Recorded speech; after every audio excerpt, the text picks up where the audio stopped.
পৌষ সংক্রান্তি উপলক্ষে মৌলভীবাজারের শেরপুরে বসেছে মাছের মেলা। রোববার থেকে শুরু হওয়া এই মেলা শেষ হবে মঙ্গলবার সকালে। এই জনপদের মানুষের কাছে শতবর্ষী এই মাছের মেলা এখন ঐতিহ্যের অংশ। মৌলভীবাজার সদর উপজেলার খলিলপুর ইউনিয়নের শেরপুরে কুশিয়ারা নদীর পাড়ে বসে এই আয়োজন। ২০০ বছরের প্রাচীন এই মেলাটি স্থানীয় হাওর বাওর ও নদ নদীর মাছের জন্য বেশি আকর্ষণীয়। বৃহত্তর সিলেটের সুনামগঞ্জ, হবিগঞ্জ, মৌলভীবাজারের হাকালুকি, কাওয়াদিঘি, হাইল হাওর সহ কুশিয়ারা নদীর মাছের যোগান থাকে এই মেলায়। ক্রেতাদের কাছে স্থানীয় মাছের কদরই বেশি, তাই এবারও স্থানীয় জলাশয়ের মাছ উঠেছে মেলায়। বিক্রেতারা জানান ভালো বিক্রির প্রত্যাশা তাদের।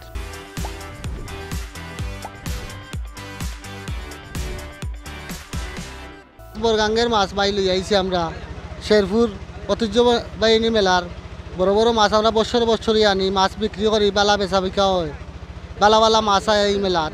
বিভিন্ন জায়গা থেকে কাস্টমার হলায়, বিভিন্ন জাতের মাছ আয়। এর মাঝে আমার কাছে আছে গাগট মাছ আছে, চিতল মাছ আছে, লাসো মাছ আছে, খাংলা মাছ আছে, আরো অনেকগুলা মাছ আছে। ২-২.৫ লক্ষ টাকার মাছ ইনোর মাঝে বিক্রি নিজে একলা করতাম পারবো। রৌ আনছি, চিতল আনছি, বাউস আনছি, গাছকাপ আনছি। এই গত বছর আপনার মাছ বিক্রি হয়েছে ২-২.৫ লক্ষ টাকার মাছ বিক্রি করেছি। এবার তো ওই আশার উপরে। মেলায় বাঘা আইর, বোয়াল, চিতল, রুই, কাতলা, কার্প সহ নানা জাতের মাছ দেখে মুগ্ধ ক্রেতারাও। আমি প্রতি বছরে আই, মাছ আসলে দেখাটাই আনন্দ বেশি, আর দামে ধরে হলে কিনে নিয়ে যাই। এখানে আইসা দেখলাম যে বড় একটা বাঘের মাছ আছে, বাঘের মাছের ২.৫ মণ ওজন, মানে ১০০ কেজি। এটার দাম চাইছে ২.৫ লক্ষ টাকা। এরপরে আরেকটা দেখলাম যে ৬০-৬৫ কেজি হইব, এটার দাম ১.৫ লক্ষ টাকা। এরপরে বোয়াল মাছ, আইর মাছ এটা আছে। এটা বিশাল বড় বাগাইর মাছ, বোয়াল মাছ, রুই, কাতলা, বিভিন্ন প্রজাতির মাছ। এরপরে অপেক্ষা আছি, দেখা যাক সাধ্যমতো ওটা একটা মাছ নিয়ে নেওয়া যায়। আর শুধু আমি নয়, এখানে বিভিন্ন জায়গা থেকে, সিলেট থেকে, ফেসিগঞ্জ থেকে, শ্রীমঙ্গল থেকে, নবীগঞ্জ থেকে, হবিগঞ্জ থেকে অনেক মানুষ আসে মাছ কেনার জন্য। যার যার সাধ্য অনুযায়ী, সাধ্য মোতাবেক অনেকেই মাছ কিনে যায়। এই মেলায় কোনো ধরনের নিষিদ্ধ মাছ বিক্রি হলে আইনি ব্যবস্থা নেওয়া হবে বলে জানান উপজেলা নির্বাহী কর্মকর্তা। ২০০ বছরের ঐতিহ্যবাহী একটা মাছের মেলা প্রতি বছরই হয়। এবছরও মাননীয় জেলা প্রশাসক মহোদয়ের অনুমোদন ক্রমে মেলার কার্যক্রম প্রায় শেষের দিকে। আগামীকাল মেলার প্রধান কার্যক্রম হবে।